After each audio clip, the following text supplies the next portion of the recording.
Hello शांति, नमस्कार। आप सभी का बहुत बहुत स्वागत है। अब आप लोगों का जो पेपर रहेगा, पहला पेपर हिंदी का रहेगा 10 जून को। सप्लीमेंट्री परीक्षा एमपी बोर्ड परीक्षा पेपर 2024। एमपी के जितने भी ऐसे स्टूडेंट हैं जिनको पूरक आ चुकी है, जिनको सप्ली आ चुकी है हिंदी के पेपर में, अब आपको चिंता करने की आवश्यकता नहीं है। यहाँ पर जो क्वेश्चन आप लोगों को बताए जाएंगे वे सभी क्वेश्चन आपको अच्छे से याद करना है और इनको परीक्षा में किस प्रकार से लिख कर आना है ये मैं आप लोगों को बताऊंगा। चलिए स्टार्ट करते हैं हम पहले प्रश्न से। आचार्य रामचंद्र शुक्ल ने हिंदी पद्य साहित्य को विभाजित किया। इसमें आंसर होगा आपका 4 कालों में। कवि ने तप्त धरा के माध्यम से संकेत किया है जन सामान्य की पीड़ा का। पूरा क्वेश्चन पेपर आप देख लीजिए। रमणीयार्थ प्रतिपादका शब्दा काव्यम, ये परिभाषा दी है पंडित राज जगन्नाथ ने। जगन्नाथ की परिभाषा है ये। अगला क्वेश्चन, बाल गोविंद भगत गाते समय बजाते थे, तो यहाँ पर आंसर होगा आपका खंजड़ी।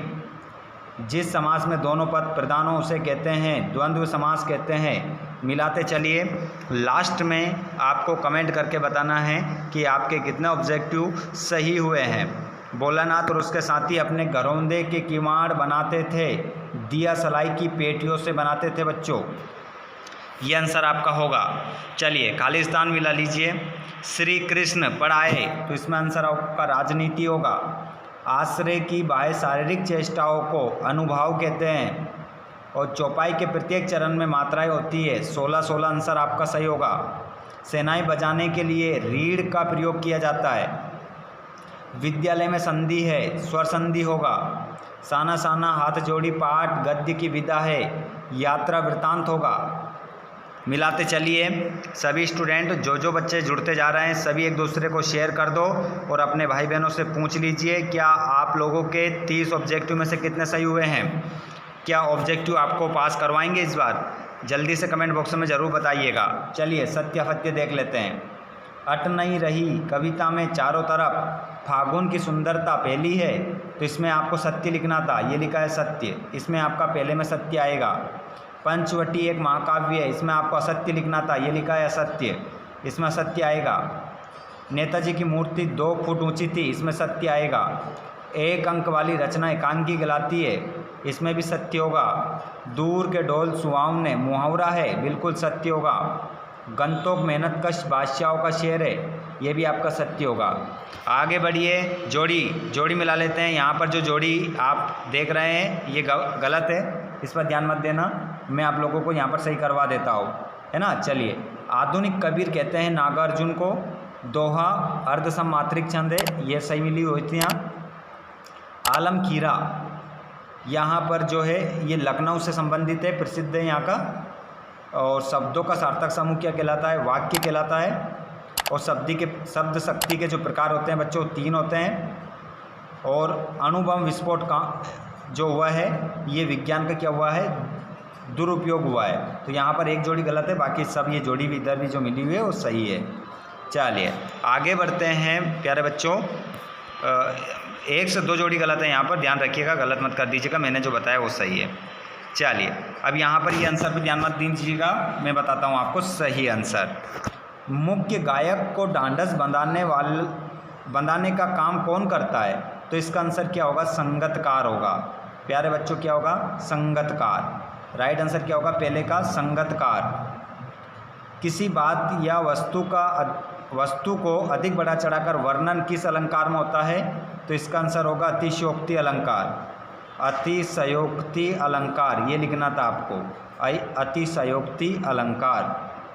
मन्नू भंडारी के पिता रसोई घर को क्या कहते थे? तो प्यारे बच्चों यहाँ पर लिखना था भटियार खाना। भटियार खाना कहते हैं, भटियार खाना आपका आंसर होगा। अगला प्रश्न, क्रिया विशेषण में किसकी विशेषता बताई जाती है? तो यहाँ पर आंसर लिखना था क्रिया की। बस क्या लिखना था? क्रिया की विशेषता बताई जाती है। भोलानाथ और उसके साथी अमूल्य को घिसकर क्या बजाते थे? तो शहनाई। क्या बजाते थे बच्चों? शहनाई बजाते थे। मतलब जो आम की जो गुठली होती है उसको घिसकर क्या बनाया जाता था, एक शहनाई बनाई जाती थी जिसको क्या करते थे, वो घिसकर बजाते थे। लेखक अज्ञे ने हिरोशिमा कविता कहाँ बैठकर लिखी, तो आपका आंसर होगा रेलगाड़ी। रेलगाड़ी आपका करेक्ट आंसर इसका होगा। प्यारे बच्चों, उसके बाद देख सकते हैं प्रयोगवाद की विशेषता, नई कविता की विशेषता, तुलसीदास जयशंकर प्रसाद की विशेषताएं, काव्यगत विशेषताएं, उद्धव के व्यवहार की तुलना किससे की गई है, कमल के पत्ते से। पूरा क्वेश्चन पेपर है, आप यहाँ पर देख सकते हैं। स्टूडेंट्स, ज़बरदस्त क्वेश्चन पेपर आया है। अगर आप लोगों ने हमारे द्वारा डाले गए वीडियोस देखे हैं और आपने उसके अकॉर्डिंग स्टडी की है तो आप बहुत अच्छे अंकों के साथ इस बार पास हो जाओगे। जिसके आने की तिथि ना हो, निश्चित ना हो, उसे क्या कहते हैं, उसे अतिथि कहते हैं बच्चों, उसे अतिथि कहते हैं। आंसर क्या होगा इसका, अतिथि। किए गए उपकार को मानने वाला, तो उसे हम क्या कहते हैं, कृतज्ञ कहते हैं। जो जिसके ऊपर उपकार किया जाता है और वो मानता है उस उपकार को, तो उसे हम कृतज्ञ कहते हैं। इसका आंसर कृतज्ञ होगा, इसका अतिथि होगा। आगे बढ़ जाते हैं। ये पूरा क्वेश्चन पेपर था आपका। पांचों उंगलियां घी में होना, मतलब चारों तरफ से लाभ। इसका आंसर क्या होगा, चारों तरफ से लाभ, चारों ओर से लाभ। गांठ गांठ का पानी पीना, इसका मतलब होता है अनुभवशाली होना या बहुत ज़्यादा अनुभव होना, अधिक अनुभव होना, यूँ लिख सकते हैं आप, अनुभव होना, बहुत ज़्यादा अनुभव होना। ठीक है। बाकी ये आपकी कृतिका का क्वेश्चन है। भोलानाथ अपने साथियों को देखकर शिक्षक ने क्यों भूल गया। और यहाँ पर ये है, कवि लॉन्ग स्टॉक में घूमते हुए चक्र को क्या कहते हैं। इसको घुमाने से, इसके घुमाने के पीछे क्या मान्यता है। बहुत ही ज़बरदस्त क्वेश्चन पेपर आया है आप लोगों के लिए ये। इस बार ज़रूर आप अच्छे अंकों के साथ उत्तीर्ण हो जाओगे। देखिए यहाँ पर आप लोगों की एप्लीकेशन भी आ गई है शुल्क मुक्ति की, और यहाँ पर एक विज्ञापन भी आ गया है। और यहाँ पर आप देख सकते हैं प्यारे बच्चों, क्या पेपर है, बहुत ईजी पेपर था। देखिए, शिक्षण शुल्क मुक्ति मतलब शुल्क माफ़ करवाने हेतु प्राचार्य का आवेदन पत्र बहुत ही ज़बरदस्त आया है, और निबंध भी बहुत ईजी वाले आपके आ चुके हैं।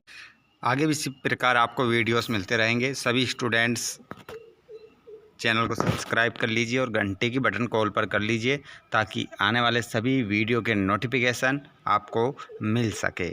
चलिए फ्रेंड्स, अब जल्दी से आप लोग मुझे ये कमेंट करके बता दो कि आपको अन्य कौन से विषय में सप्लीमेंट्री आई है, ताकि उसके ऊपर वीडियो बनाया जा सके। सभी कमेंट बॉक्स में जल्दी से जल्दी बताइए, ताकि वीडियो जल्दी से जल्द आ सके।